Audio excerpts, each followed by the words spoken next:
Everyone, good morning. কেমন আছো সবাই? আশা করছি সবাই সুস্থ আছো, ভালো আছো। আমি অনিশা, আমার চ্যানেলের আরও একটি নতুন ভিডিওতে তোমাদের সকলকে অনেক অনেক স্বাগত, অনেক ভালোবাসা জানাই। এখন ওই সকাল 9:30 মতো বাজে, আর আমি যাচ্ছি হচ্ছে আমার বাবার বাড়ি আমার ভাই আর এই বোনটাকে দিতে। তোমরা তো জানো আমাদের ওই বাড়িতে অনেক লোকজন এসেছে, তো থাকার একটা অসুবিধা আছে, তাই আর কি ভাই আর বোনটাকে কালকে রাতে নিয়ে এসেছিলাম। ওদের আমরা বাড়িতে রেখে চলে এসেছিলাম বাজারে। তোমাদের দাদাভাই এখান থেকে টাকা তুললো এটিএম থেকে, কারণ কিছু আর কি কেনাকাটা আছে, শাড়ি। তো আমাদের বাড়িতে 4 জনা, তো 4 জনার জন্য 4টে শাড়ি নিয়ে নিয়েছি, কারণ আজকে ছিল হচ্ছে আমার দাদুর খরচ। একটা বোন কমেন্ট করে বলেছিল যে খরচটা কি বুঝলাম না। আসলে আমার দাদু মারা গেছে, তো তোমাদের কি করে জানি না, আমাদের 13 দিনের মাথায় আর কি কিছু লোকজনকে খাওয়ায়। তো সেখানেই ভাবলাম আমার দুটো কাকি আছে, আমার মা তারপরে ঠাম্মা, তো সবার জন্য শাড়ি নিয়ে নিলাম। 4টে শাড়ি নিয়েছি। আর এইখানে মাছ নিতে এসেছিলাম, আমার কাকা শ্বশুর আর কি টাকা পাঠিয়েছিল, তো মাছ আর শাড়ি নিতে বলেছিল, তো সেটাও নিয়েছি। এখান থেকে মাছ, একটা শাড়ি, তো এইসব নিয়েছি। আচ্ছা, প্রিয়াঙ্কা দেবনাথ নামে একটি বোন কমেন্ট করে বলেছিল, দিদিভাই আমার ফোনটা খারাপ হয়ে গেছিলো, তোমার ভিডিও দেখতে পারিনি, এই কদিন খুব মিস করছিলাম তোমার ভিডিও, আর এই ভিডিওটা খুব সুন্দর হয়েছে। তুমি কেমন আছো আর সিম্বা কেমন আছে? আমিও ভালো আছি আর সিম্বাও ভালো আছে। আর আমিও না তোমার কমেন্টটা খুব মিস করছিলাম, ভাবছিলাম যে এই বোনটা রোজ কমেন্ট করে, এখন কেন করছে না। আমিও তোমার কমেন্ট না খুব খুঁজছিলাম। তো বাড়িতে চলে এসেছি। বাড়িতে আসার পরে দেখি সবাই খাওয়া দাওয়া করছে সকালের। এখানে সবাই আর কি দেখতেই পারছো, এখানেই আর কি বিকালের খাওয়া দাওয়ার আয়োজন আছে, তো সেখানেই বসে সবাই আর কি খাওয়া দাওয়া করছিল। আমাদের পাড়ার কজনার লোক আশেপাশে যারা সবসময় কাজবাজ করেছে এই 13 দিনে, আর আমাদের আত্মীয় স্বজন যারা এসেছে সবাই এসেছে, তোমরা তো জানো, তোমাদের আগেই বলেছিলাম। তো তাদের সবাই আর কি খাওয়া দাওয়া করছে, আমিও একটু এসে সবাইকে একটু খাওয়া দাওয়ার দিকে হেল্প করছিলাম, খাবার দাবার দিতে। তো খাবার দাবার দিয়ে ওদিকে চলে এসেছি, আমি এদিকে খাওয়া দাওয়া করতে। তোমাদের দাদাভাইও এসেছে, দেখতেই পারছো। তো এখানে নিয়ে এসেছি, আর এই ভিডিওটা করে দিচ্ছিল আমার একটা বোন। তো এখানে বসে আমরা সবাই খাওয়া দাওয়া করছি, দেখতেই পারছো। আর এই বোনটা তো লজ্জাই পাচ্ছিল ভিডিওর সামনে আসতে। খাওয়া দাওয়া করার পরে চলে এসেছিলাম বাড়িতে এসে স্নান করে একদম রেডি হয়ে এখনই আবার যাব। আর দেখো তোমাদের দাদাভাই শুয়ে রয়েছে, মোবাইলে চার্জ নেই, ও বলছে যে একটু চার্জ দিই, দাঁড়াও 10 মিনিট বসো, তারপরেই আর কি যাচ্ছি। আর তোমাদের দাদাভাই কি করছে দেখো, ওদিকে মোবাইলে চার্জ হচ্ছে, ও কিন্তু ফোনটা রাখেনি, ফোনটা কিন্তু চালিয়েই যাচ্ছে। তাহলে কি আর তাড়াতাড়ি চার্জ হয় বলো? ফোনটা রেখে দিলে তাও নয়, তাড়াতাড়ি হয়ে যায় চার্জ। তো এই যে দেখো আমরা এখনই কিন্তু বেরিয়ে পড়েছি, বাড়িতে যাচ্ছি।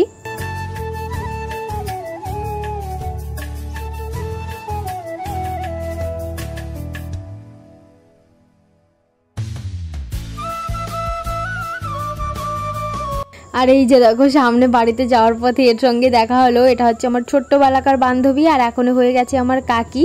আর এখানে এই যে দেখো গান বাজনার একটু আয়োজন করা হয়েছে। আর এই যে হচ্ছে আমার দাদু, যে আর পৃথিবীতে নেই, মানে খুবই খারাপ লাগে, কি বলবো, ছোট্টবেলা থেকে দাদু ঠাকুমার কাছে মানুষ আমি, সেই দাদু আর নেই, ভাবতেই পারি না। আর এই যে হচ্ছে আমার ঠাকুমার অবস্থা তো একদম খারাপ, কান্না করতে করতে একদম শেষ।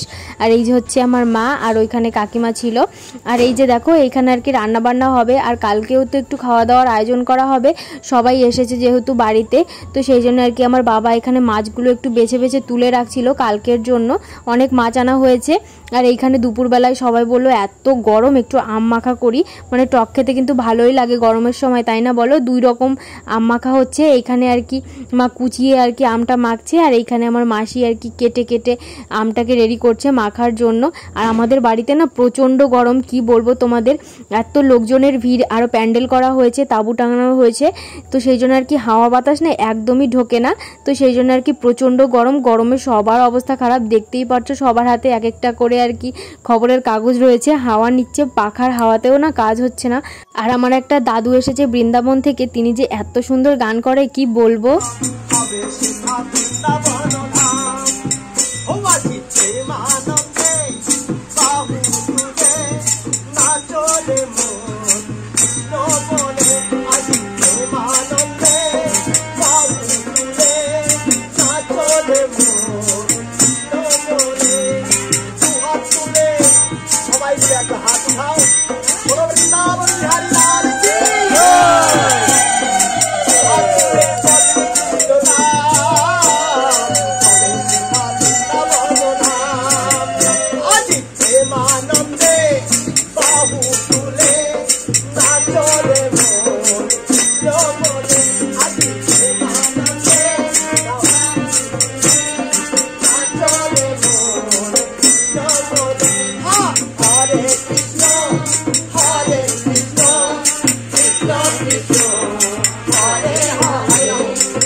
তো দেখতেই পারলে দাদু কত সুন্দর গান করে। আমি তো দাঁড়িয়ে দাঁড়িয়ে শুনেই যাচ্ছিলাম। দুটো গান করেছিল দাদু, আর দাদু না গান করতেই চাইছিল না, জোর করে গানটা করিয়েছে। এই যে সামনে পিসিটাকে দেখতে পাচ্ছ, এই পিসিটাই আর কি জোর করে বসিয়েছে যে কাকু তোমাকে গান করতেই হবে।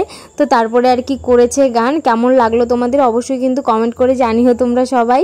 আমার এই দাদুটা হচ্ছে বৃন্দাবনে থাকে। কেমন দাদু তোমাদের বলি, আমার যে দাদু মারা গেছে ঠাকুর দাদা, তারই আর কি নিজের ভাই, একদম মায়ের পেটের ভাই। আর এই যে দেখো আমার ছোট্ট সোনা ভাইটা, এটা হচ্ছে আমার ছোট মাসির ছেলে। একদম কান্নাকাটি করে না, সবার কোলে চলে যায়, খুবই শান্ত জানো তো। আর এই যে হচ্ছে আমার বোন, একটা পিসির আর কি মেয়ে। আর এই যে হচ্ছে আমার দিদা, আর এইখানে সবাই আছে বসে। আর আমার ভাই দেখো ক্যামেরার দিকে কেমন করে তাকিয়ে আছে, ছোট্ট সোনা ভাই আমার।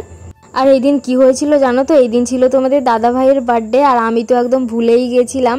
কালকেও মনে ছিল, কিন্তু এই দিনটাতেই ভুলে গেছিলাম, কারণ এই বাড়িতে ব্যস্ততার মধ্যে ছিলাম, আর সেই জন্যে ভুলে গেছি। কিন্তু নিজের না খুব খারাপ লাগছিল যে বরের বার্থডেটাই ভুলে গেলাম। যতই তাড়াহুড়ো থাকুক না কেন, কি করে আমি ভুলে গেলাম, খুবই খারাপ লাগছিল জানো তো। তারপরে আর কি সারাদিন এই বাড়িতে ছিলাম। সন্ধ্যাবেলায় তোমাদের দাদা ভাইয়ের বন্ধুরা একটু ওর জন্য আর কি একটু বার্থডে সেলিব্রেশনের আয়োজন করেছিল, সেখানেও আমি যেতে পারিনি, এই বাড়িতে ছিলাম ব্যস্ততার মধ্যে। তো সেই জন্য আর কি সমস্যা, খুবই খারাপ লাগছিল যে এত সুন্দর একটা স্পেশাল দিন সেটাই আমি ভুলে গেলাম। তো এই যে দেখো এখানে সবাই মিলে আর কি সন্ধ্যাবেলায় বসেছিলাম। এই যে দেখো এখানে মাসি, আমার বোন, আমি, তারপরে আরও সবাই ভাইরা, তারপরে পিসিরা সবাই আর কি এখানটা একটু বসেছিলাম। খাওয়া দাওয়া করবে সবাই আর কি খাওয়া দাওয়া করেছে এখানে টুকটাক, মানে বেশিরভাগই লোক। আমি খাওয়া দাওয়া করিনি, তোমাদের দাদা ভাই আসেনি, সেই জন্যে। তোমাদের দাদা ভাই আসবে, তারপরে ওকে নিয়ে আর কি খেতে যাব আমি। আর এখানে আমার দাদা একটু ভিডিও করে দিচ্ছিল। আমি ওকে বলছিলাম তুই একটু দেখা তোর মুখটা, একটু দেখা। ও না দেখাচ্ছিলই না, বলছে তোকে ভিডিও করে দেবো কিন্তু দেখাবো না। এই যে আমার দাদা দেখো, এটা হচ্ছে আমার মেজো মাসির ছেলে। যখন ছোট ছিলাম, যখন আর কি পরীক্ষা শেষ হয়ে যেত, স্কুল ছুটি থাকতো, তখন কিন্তু আমি দাদাদের বাড়িতেই যেতাম সবার আগে। মানে পরীক্ষা শেষ হয়ে যাওয়ার সঙ্গে সঙ্গে মাকে বলতাম আমি মাসি বাড়ি যাবো ওই দাদাদের সঙ্গে, মানে এদের সঙ্গে খেলতাম আর কি। আর তখন আমার ভাই ছিল না, দাদারাই ছিল। আর এখন তো আমার ভাই হয়ে গেছে। আর এই যে দেখো এখন বাজে রাত ওই 10টা মতো, এখনই খেতে বসেছি। আর এই যে বোনটাকে দেখছো, এই বোনটা সেই সারাদিন না খেয়ে বসে আছে, আমরা কখন খাবো তারপরে খাবে। জোর করে আমার বোনের সঙ্গে একটু খেতে পাঠিয়েছিলাম। তারপরে এই যে দেখো আমি আর তোমাদের দাদাভাই বসেছি খেতে, আমাদের সঙ্গেও বসে পড়েছে।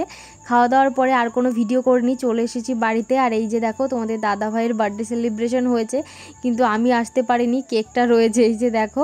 তো চলো আজকের ভিডিওটা এ পর্যন্তই। আজকের ভিডিওটা তোমাদের কেমন লাগলো সেটা কিন্তু অবশ্যই কমেন্ট করে জানিও আমাকে।